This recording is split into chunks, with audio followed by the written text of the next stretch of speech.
Many theories attempt to picture just how and when our planet was formed. But until recently, there's been little hard evidence to go by. Now, however, a new discovery has thrust before the world a revolutionary model of our origins, forcing many scientists to consider the unthinkable.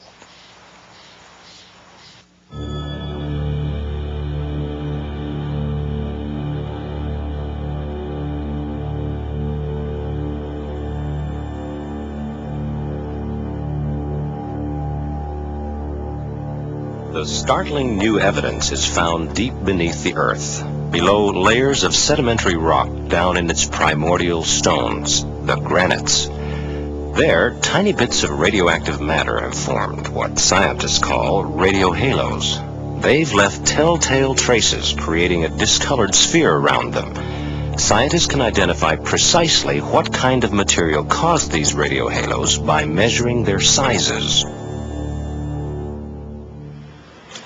One U.S. scientist, Dr. Robert Gentry, has examined more than 100,000 of these phenomena. Dr. Gentry has discovered a type of radiohalo that just shouldn't be there. In fact, according to every basic principle of evolutionary theory, it just can't be there. It's impossible. But after years of vigorous experimenting and testing, there is now no doubt. I have identified polonium radiohalos in the Earth's basement granites from America, Canada, Scandinavia, Europe, Russia, Japan, and Madagascar. This is extraordinary because these polonium isotopes have a very fleeting existence. One type I've identified, polonium-218, occurs for only a few minutes before decaying into something else. And yet this radioactive element has imprinted its identifying halo in solid granite, in particular in these pieces from the White Mountains in New Hampshire and from Neji in Japan. In granite, halos are found in this dark mineral called mica. The mica must be thinly sliced or peeled with tape and then mounted on a glass slide before halos can be observed.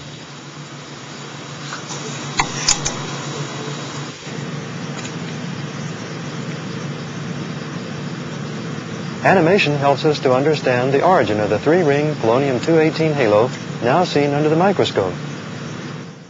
The three sunburst patterns shooting out from the tiny center represent three different energy nuclear particles that were successively ejected from three different isotopes of polonium encased within the tiny center. The accumulated effects of millions of such particles discolored the mineral around the center, thus producing three microscopic-sized, concentric colored spheres. In the mineral, the halo is always three-dimensional. Under the microscope, however, it looks flat. By taking a thin slice of the mineral through the center, we have effectively cut off the top and the bottom of the spheres and are thus left to view the halo as a series of three concentric rings under the microscope, as is illustrated in this animation sequence. According to all present scientific theories, granites, such as this specimen from Pikes Peak in Colorado, originated in a molten state, cooled, crystallized, and hardened over millions of years deep in the earth. But if that's the case, the radioactivity produced by polonium would never have been captured. It would have decayed away long before the rock solidified. The grains of polonium that made these radiohalos were embedded deep in the granite. The element was there somehow when the rock was formed, but it could only form its radiohalo after the rock had already hardened. And if polonium exists for only a few seconds or minutes, the implication has stunned all those who are willing to listen. Polonium radiohalos indicate that the Earth's foundation rocks, the granites, were formed almost instantly. In fact, they are evidence that the granites had to be formed instantly. Scientifically, they cannot be accounted for in any other way. David Gentry, son of Dr. Robert Gentry and associate in his father's work on creation. We can demonstrate the principle of polonium radiohalos. Imagine this Alka-Seltzer tablet is a bit of polonium, and this glass of water is a piece of molten granite. I drop the tablet in, and it begins to fizz. Think of these bubbles as the radiation emitted by that bit of polonium embedded in the granite. This fizz will go away in about 30 seconds and we'll have nothing left but a slightly tangy glass of water. Now, is there any way we could preserve these bubbles as they are? We could try placing the glass in the freezer.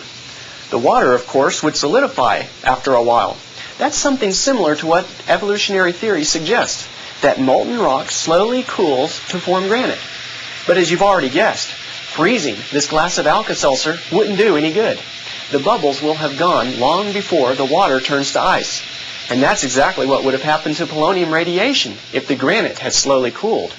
It would have disappeared long before any radiohalos could have been imprinted in the solid rock. If I show you a frozen glass of water with all the fizz of a tablet still intact, like this, you will know that something happened to instantly freeze the water. In this case, we merely froze it instantly in time by a pause of the videotape.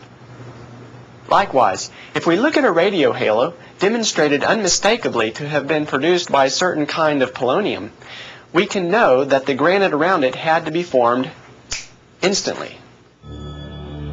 The implications are incredible.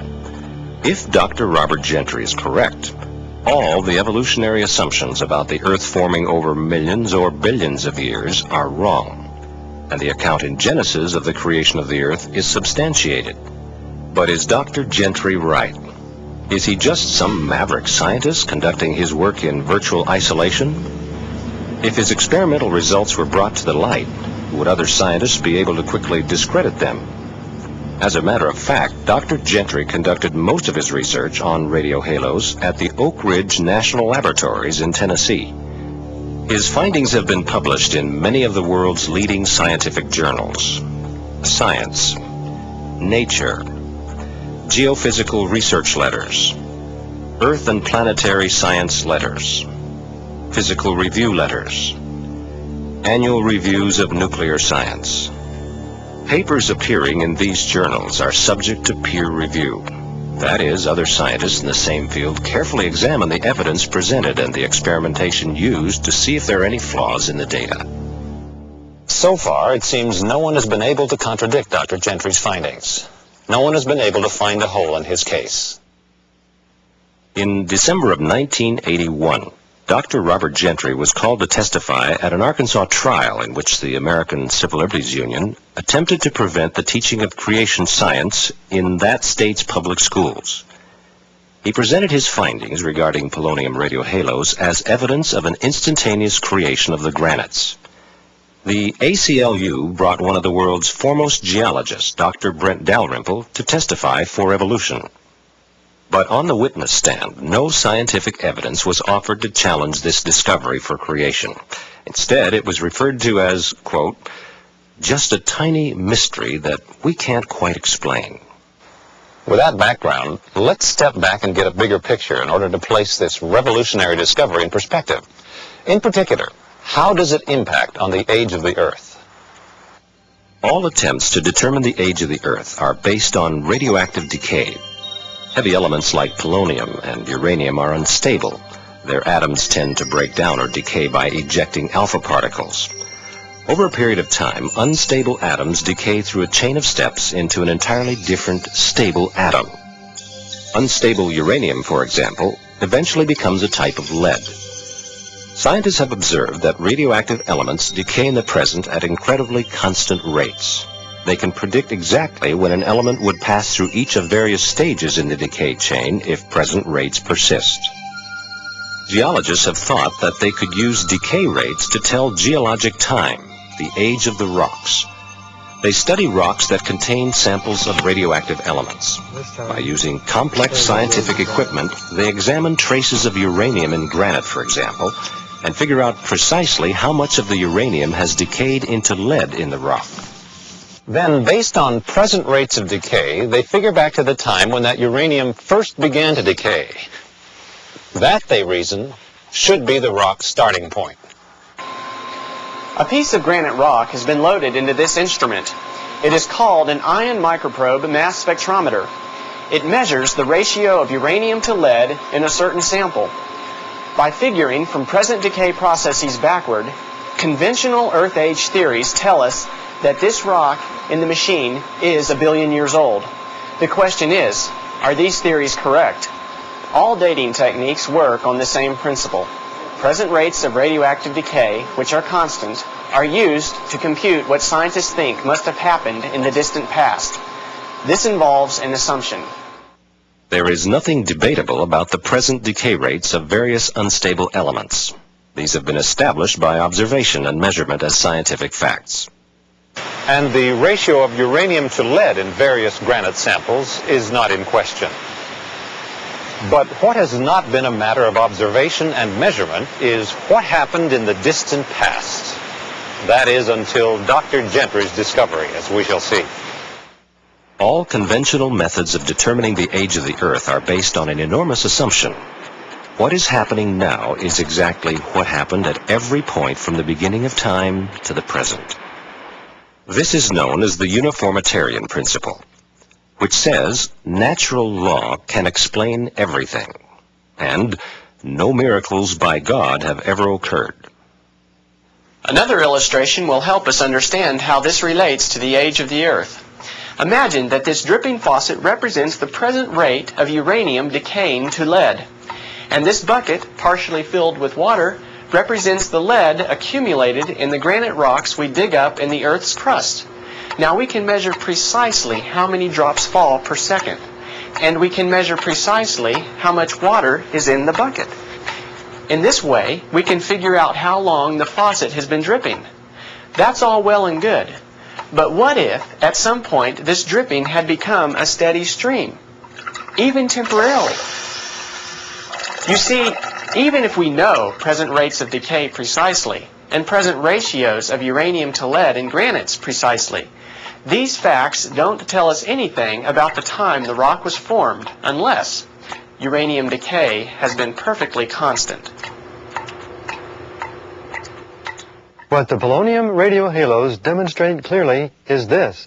At some point, the uniformitarian principle was broken. Something very different happened in the past, something that calls into question constant rates of radioactive decay. To see why this is so, we need to understand how polonium halos were discovered. That is, how they were found to be separate and distinct from halos formed by uranium decay. Most radiohalos exhibit various concentric rings along with bands discolored in slightly different ways. They look like archery targets. Each ring represents a different type of element in the uranium decay chain. The parent uranium sends out alpha particles, which travel a certain precise distance, creating an unmistakable identifying halo. So do the other elements in the decay process, creating their own rings. You can see the evidence of the uranium decay process in these rings. But what I was amazed to discover were halos that began with polonium. There was no evidence of any parent uranium which produced them. That just shouldn't happen. Polonium is supposed to exist in nature only as part of the uranium decay chain. It's one of the last fleeting steps taken before that element turns into lead. By all that we know today, polonium simply can't exist apart from this decay process. But as seen through the microscope, something very, very different which happened in the past. Polonium on its own. Something unexplainable according to present scientific laws. I ruled out every possibility except primordial polonium. Polonium that was made at the beginning. One of the most important experiments that ruled out uranium and confirmed primordial polonium as the cause for the polonium halos in granites was done with the ion microprobe.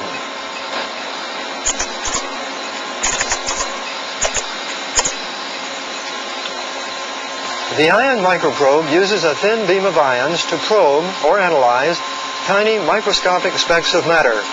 The experiment was set so that the ion beam impacted directly on the halo center, sputtering it away atom by atom to then be analyzed by a magnetic spectrometer.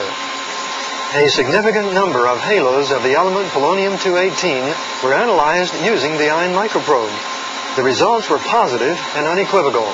The polonium-218 halo centers contain lead-206, the direct decay product of polonium-218 without the corresponding uranium found in uranium halos.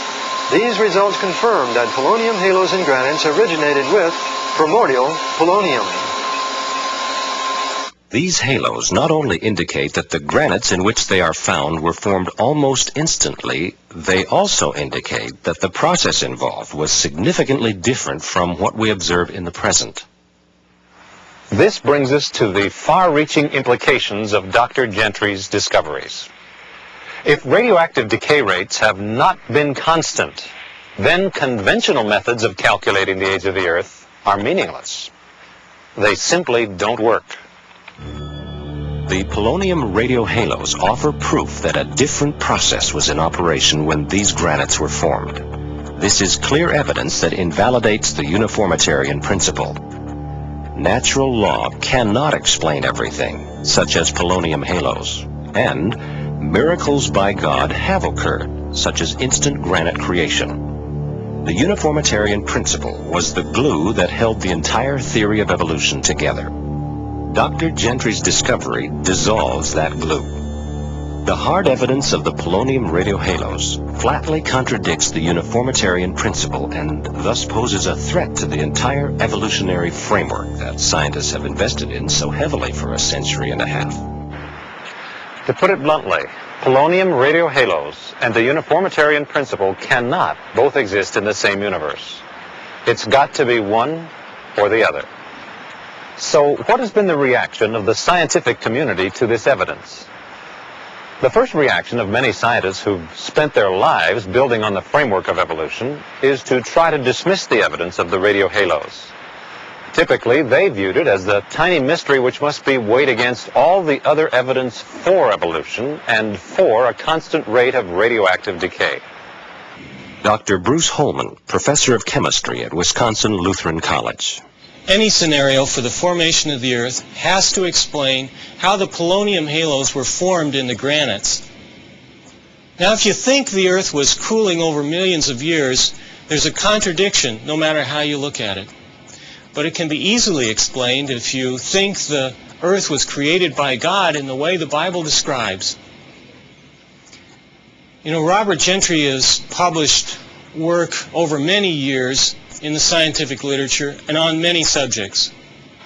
His polonium halo results have been in the scientific journals for 25 years and couldn't be refuted at the Arkansas trial. You know, what surprises me is the unwillingness of the scientific community to bring his work to the center of the scientific discussion in a land that prides itself on freedom of inquiry and expression. We owe Dr. Gentry the opportunity to fully share his results, his discoveries, and his explanation for them. Why hasn't the scientific community brought this evidence to the center of discussion? The essence of science is to test all theories by repeated experimentations. This is how the basic laws of physics and chemistry were discovered. This is how Dr. Gentry's results were obtained. If something is wrong, why haven't the evolutionists countered by publishing their findings in the scientific journals where his reports appeared? Evolutionists would gladly have filled the pages of scientific journals in refuting this evidence for creation if they could have done so. Their failure exposes what long has been the best-kept secret in science. Evolutionists made a colossal mistake by building the theory of an evolving Earth on the premise that granites formed naturally without having firm scientific evidence to support this premise. Their uncertainty was aptly expressed in a comment from a renowned geologist who spoke at an international symposium on the origin of granite in 1947. Mr. Chairman, ladies and gentlemen, it is a pleasure to take part in a discussion of this sort for two reasons. In the first place, the newspapers and the radio are bringing problems before us every day, and they are threatening dire consequences if we do not solve them. In this symposium, we are treating a problem that is really an old friend. This problem goes back through almost all the years during which there has been a science of geology. We have never satisfied ourselves as to the solution, and we furthermore must note that no very serious consequences arise if we do not arrive at that solution. From Origin of Granite, Geological Society of America, Memoir 28, F. Fitz Osborne, Laval University, Montreal. Despite this lackadaisical attitude, geologists had good reason to be concerned about the origin of granite, even before the polonium halo evidence was published. This rock is rhyolite. It forms when granite melted in the earth pushes its way to the surface and slowly cools. Its crystals are almost microscopic and of light color. In contrast, granite has some dark minerals which contain the polonium halos, and its crystals are much larger. Geologists hoped that they were right in assuming that granite formed from slow cooling deep in the earth. But from the first, they had evidence that the assumption was wrong. This rhyolite formed by slow cooling at a depth of 1,683 feet. It exhibits only tiny crystals. It's not granite. So geologists had to assume that granites formed much deeper. In the 1960s, geologists melted small pieces of granite and let them cool slowly under conditions of heat and pressure existing very deep in the earth. This is a rock produced in those experiments. It has only tiny crystals, just like rhyolite. No large crystals, no dark crystals. It just isn't granite. The polonium halos tell us that granites were formed by creation, not by natural processes. Granites contain the signature of creation. Rhyolites and rocks formed in the laboratory do not. It's just that simple. Despite these facts, in 1987, geologists still treated the origin of granite as in 1947, when it was said to be an old friend. The 1987 symposium ended with the lament. As was well documented by the discussion during this meeting, many old questions are still debated. I would certainly hope that 100 years hence, we will not be debating the origins of granites. Professor W.S. Fife, Geology Department, University of Western Ontario, Canada. But 4 years later, geologists at the 1991 Second Hutton Symposium on the Origin of Granites and Related Rocks left with that hope unfulfilled, the same old questions still being debated. Geologist Dr. Andrew Snelling of the Creation Science Foundation of Australia has examined the field evidence for the origin of the granites and is considering the possibilities of their creation. To answer this question of the origin of granites and to see if the conventional wisdom is the correct explanation, we need to look at the field relationships of granite, how granite occurs and how it occurs in relation to other rocks.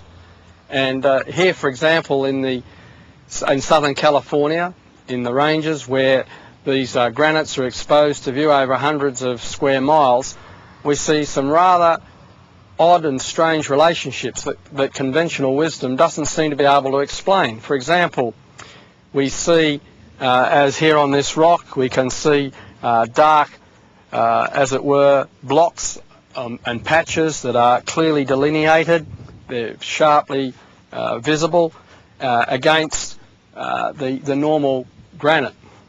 And in other places we can see what appears to be vein-like light material. And this raises the question as to whether we've had perhaps even 2 or even 3 melts of different composition. It raises the question as to how conventional wisdom can explain melts like this existing side by side to produce rocks like this that seem so different from one another and yet not mix.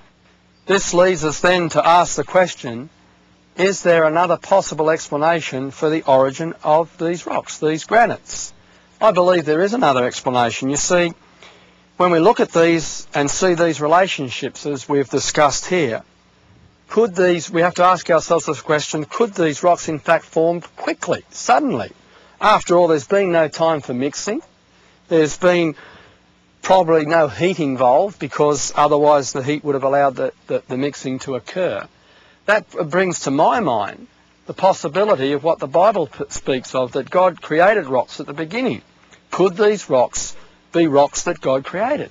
The Bible says that in the beginning God created the earth. He created the land. That means he would have created the rocks. Could these rocks, these granites, have had a sudden origin created by God? It's significant in this context, therefore, that not only may we look at the field relationships, but we should also look at these rocks under the microscope, because in the microscope world, looking at these rocks, we need to be aware that there is exciting evidence that's been available for some time now of particles in these rocks, radioactivity that suggests quite strongly that these rocks were created by God. The telltale signature of that radioactivity appearing out of nowhere for a few moments, leaving its mark in hard granite, speaks to us of an instant creation like the frozen bubbles in the glass of Alka-Seltzer. Something extraordinary happened when these rocks were formed. Something that defies all the physical laws that we presently observe. The evidence is captured in the granite. And we can see with a microscope creation's tiny mystery, polonium halos. They are a mystery only to those who are determined to stick with their theory of an Earth billions of years old. For those willing to consider the Genesis account of a recent rapid creation, the halos are perfectly understandable. They fit the biblical picture being found in the very rocks called into existence in the beginning of creation week. In the beginning, Lord, you laid the foundations of the earth. For he spake, and it was done. He commanded, and it stood fast. Polonium radiohalos offer hard evidence that the Earth's foundational rocks, the granites, were created almost instantly. To Dr. Robert Gentry, those faintly colored rings are almost like the fingerprints of God, the signature of creation.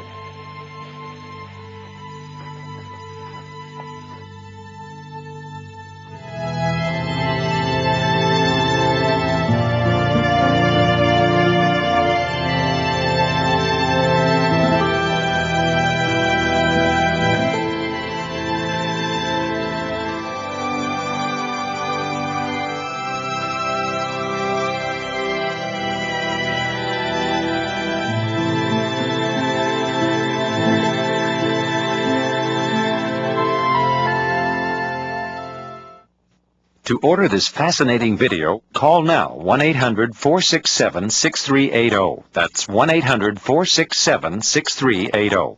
Or visit the website at www.halos.com to order by check or credit card. Again, that's www.halos.com.